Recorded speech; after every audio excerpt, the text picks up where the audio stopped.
Bread Kitchen. This week I'm going to make a traditional Spanish bread which is eaten at around the time of the Epiphany or 12th night. It's called Roscon de Reyes, and not only does it look attractive, it's absolutely delicious. To make this bread I've got 450 grams of strong white bread flour, 140 grams of milk, or you could use water, 75 grams of butter cut into little pieces, and 75 grams of caster sugar or superfine sugar, 1.5 teaspoons of dried yeast, half a teaspoon of salt, a couple of eggs. Here there's the grated rind from 1 orange and 1 lemon, and there's a tablespoon of orange water or fleur d'orange. If you can't get this, don't worry, you can leave it out. Put the yeast in the milk, give it a quick stir, then leave it for 10 minutes for the yeast to wake up. Mix the flour and salt together. Now make a nice deep well in the centre of the flour. Add in the yeast and milk mixture carefully into the well. Now using a spoon, start to incorporate flour into the milk, because what you want to make is a thick batter. Just let it come in from the sides and keep stirring in the middle. Now in the centre here I've got this lovely thick batter now. What I'm going to do is just scrape off the dough from my spoon, then take some of the flour and sprinkle it on the top. Then I'll cover this and leave this for 15 minutes. This is a kind of pre-ferment that's going to add lots of flavour into the dough. Now while we're waiting for the sponge to sponge, I'm going to put the butter and the sugar in a bowl and just cream them together with a wooden spoon. After a couple of minutes, it should have this creamy consistency. After about 15 or 20 minutes, the batter should be frothy. So now I'll add in the eggs, the orange and lemon zest, and the orange water, and beat it all together with a spoon. I can't begin to tell you how amazing this smells. Now I'm going to add in the butter sugar mix and get my hand in here to mash it all together. Now I'll scrape this very sticky dough out onto a surface, and then I'm going to kind of knead it. And the idea is to get a nice smooth and elastic dough, because at the moment it's just a sticky mess. Scrapers are always helpful to pull things together. Now I'm going to use a lovely traditional French way to knead this further.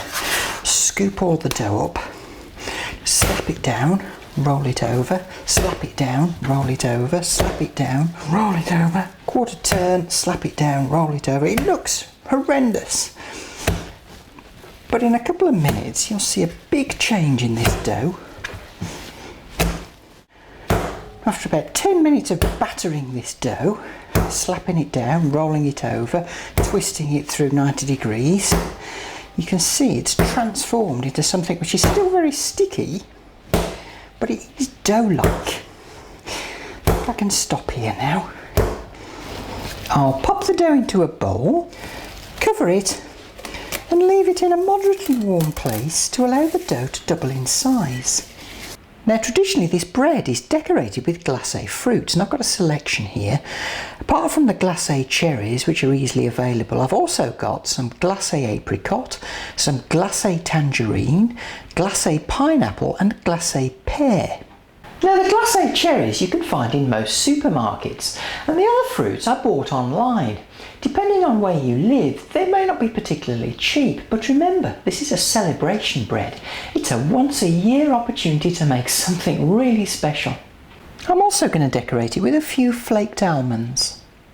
This dough's about doubled in size, so I'll just turn it out onto my surface. I'll just knock it back, get all the air out. Scoop it together, you can see it's not as sticky as it was, and just knead it like before for about 3 or 4 minutes. So I've got this slightly tacky, very springy ball of dough. Now I'll lightly flour the surface because I'm going to roll this dough out. Now I need to roll this dough out to about 2 feet long by about 5 inches wide. I'll start by just stretching the dough. Now comes the rolling pin. Then stretch. Get it into a sausagey shape. And roll again. And bunch it together and stretch. You see, I'm kind of squeezing it and pulling it apart as I go. Then roll it out. Now it's about 2 feet long, so now I want to roll it out to about 5 inches or so wide. So now I've got my dough, it's about 2 feet long and 5 inches wide, and what I'm going to do is roll it along this long side like a Swiss roll.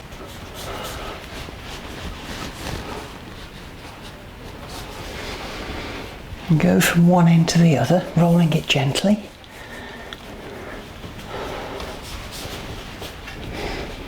And there we are, and the seam's on the bottom. Now curl it into a ring. Just brush the ends with a bit of water, top and bottom. And then press the ends together. A good squish. And there's your nice ring of dough. Traditional versions of this bread will contain things like a small porcelain figure or a bean wrapped in silver foil. And the idea is that if you happen to be the lucky person who gets the item, you're king of the party. And if you are going to add something in, lift up the dough and poke it in from the bottom somewhere. Now transfer the dough to a greased baking sheet. Pop it in a bag or cover it with some oiled cling film. And then I'm going to leave this in a warm place to rise for about an hour, hour and a half. After about an hour, when it's risen nicely, brush it very lightly with some beaten egg white. And then you can take bits of glacé fruit and just press them gently into the dough. And then sprinkle on a few flaked almonds. Now we'll bake this at 160 degrees fan oven, 180 normal oven for around 25 to 30 minutes. And when it's lovely and golden, you can transfer it to a wire rack to cool. This bread tastes as good as it looks. Think brioche with citrus and other fruity flavours, and that's pretty much Roscon de Reyes. Now you can fill these by slicing them in half, spreading on some cream or thick custard, popping back on the top, and if you're going to do that, keep them in the fridge until they're ready to be eaten. I hope you enjoy making your Roscon de Reyes, and do join me next time in the bread kitchen.